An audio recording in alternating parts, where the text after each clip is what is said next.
شخص نماز مغرب آخری وقت میں پڑھ رہا ہے اور نماز پڑھتے پڑھتے عشاء کا وقت داخل ہو گیا تو کیا اس کی مغرب کی نماز ہوگی یا نہیں؟ فرض کی تکبیر تحریم اللہ اکبر کہا، مغرب کے 3 فرض کا اللہ اکبر، اب وقت عشاء کا شروع ہو گیا تو یہ فرض ادا ہو گئے، اس کے سنت ہے، اب یہ اس کا ٹائم نکل گیا۔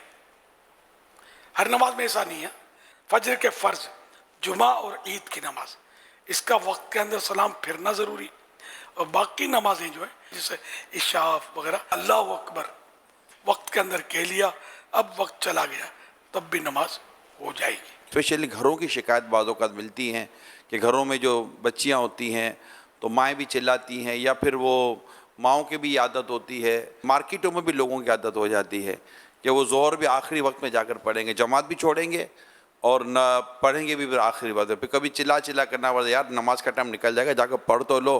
تو یہ جو عادت بنا لیتے ہیں ہر نماز آخری وقت میں پڑھنے کی، ان کے تعلق سے کچھ مدنی پھول دیں۔ اگر اس طرح نماز پڑھی کہ وقت ہی میں شک پیدا ہو گیا کہ پتہ نہیں وقت آیا نہیں تھا، یعنی کہ ایسا کنجسٹڈ وقت، تب تو ویسے ہی مکروہ تحریمی ہے، گناہ گار ہوگا۔ مستحب یہ ہوتا ہے کہ ایسے وقت میں نماز پڑھے کہ اگر نماز کسی وجہ سے ٹوٹ گئی، وضو ٹوٹ گیا، تو وضو کر کے دوبارہ نماز وقت کے اندر پڑھ سکے، مستحب ہی ہے۔ کچھ تو گنجائش ہو یار، اگر خدا نہ خواستہ کوئی مسئلہ ہو گیا تو دوبارہ پڑھ تو سکے بندہ۔ عادت بنا لینا تو نماز کو خطرے میں ڈالنا، اور واقعی ایسے بالکل ہے ایسا۔ نماز مسجد میں پڑھنا باجماعت، اس میں ایک فائدہ یہ بھی ہے کہ ٹائم ٹو ٹائم نماز ہو جاتی ہے، بندہ ٹینشن فری ہو جاتا ہے۔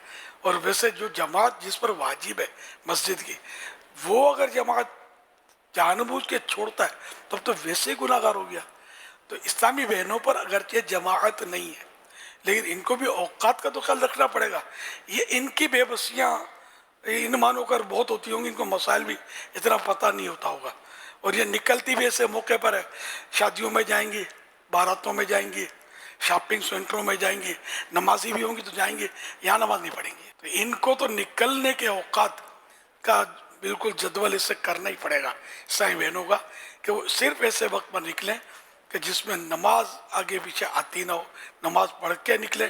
نماز نماز نماز نماز کے بغیر بندہ کس کام کا؟ تو جنہیں بڑی زبردستی اٹھا کر نماز کے لیے بھگائے جاتے تھے، گھر کے اندر کوئی ایسا ماحول ہو یا آفس میں ایسا ماحول ہے، یار پڑھو، اب پڑھ رہا ہوں، ارے پڑھ رہا ہوں، تو یہ جو سست طبیعت میں آ جاتی ہے کہ نماز کے معاملے میں سستی آ جاتی ہے۔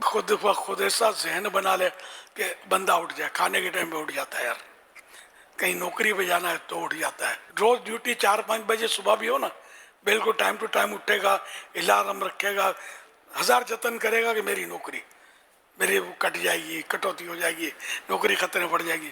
چھٹی کا دن آیا، اتوار کا دن آیا تو گھوڑے بھیج کے صبح سوتا رہے گا، وہ 10 بجے اٹھے گا۔ واٹ از دس؟ فجر کے لیے اٹھے گا۔ یہ نوٹ کر دینا، شاید معاشرے میں سے لوگ آپ کو ہو سکتا ہے کہیں ملیں گے، نماز کے دن اٹھیں گے، تو یہ ذہن نہیں ہے سر۔ نماز تو اس کی چھٹی تو ہے ہی نہیں نا، چاہے اتوار ہو، چاہے کوئی بھی خوشی کا دن ہو، غمی کا دن ہو، نماز تو معاف ہے ہی نہیں۔ تو نماز کے لیے تو اٹھنا ہے، کوئی کہے کو گھسیٹ کے اٹھا ہے اپنے گھر۔ 3 الارم تو رکھتا ہوں میرے پاس، 12 ایسا ہوتا ہے کہ الارم بجنے سے پہلے میں اٹھا ہوا ہوتا ہوں، لیکن میں رکھتا ہوں، مجھے چین نہیں پڑتا۔ اگر الارم نہ ہو نا شاید مجھے نیند نہیں آئی۔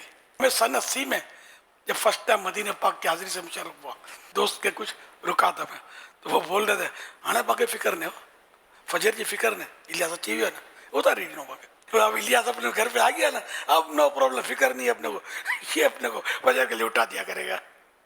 تو الحمدللہ نماز کی تو الحمدللہ ثم الحمدللہ، جس کو کہنا چاہیے بچپن سے مسجد کا منہ دیکھا ہے، اللہ کا کرم ہے۔ اللہ پاک اسی پر ہمارا ایمان پر خاتمہ کرے کہ مسجد سے ہمارا رخ بدلے نہیں، اللہ کے گھر کی طرف ہی رخ ہوتا رہے۔